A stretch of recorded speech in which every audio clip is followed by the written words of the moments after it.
Imagine starting a tech company in 1980s. No investors, no internet, no laptops. Just rupees 10,000 and a dream to change India. കർണാടകയിലെ ഒരു ചെറിയ ടൗണിലാണ് നാരായണമൂർത്തി ജനിച്ചത്. ഒരുപാട് സ്വപ്നങ്ങളും ആഗ്രഹങ്ങളുമുള്ള ഒരാൾ. ഭൂരിഭാഗം ആളുകളും ഗവൺമെന്റ് ജോലി പ്രിഫർ ചെയ്തപ്പോൾ he chose uncertainty. ഇൻഫോസിസ് ആരംഭിച്ചതും ഒരു ഒറ്റമുറി അപ്പാർട്ട്മെന്റിലായിരുന്നു. 6 സഹപ്രവർത്തകർ ചേർന്ന്. ഒരുപാട് വെല്ലുവിളികളും സ്ട്രഗിൾസും അവർക്ക് നേരിടേണ്ടി വന്നു.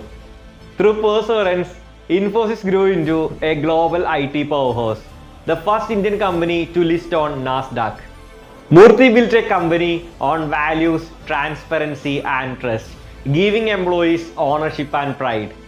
പത്മവിഭൂഷൺ അടക്കം നിരവധി അംഗീകാരങ്ങൾ അദ്ദേഹത്തെ തേടിയെത്തി.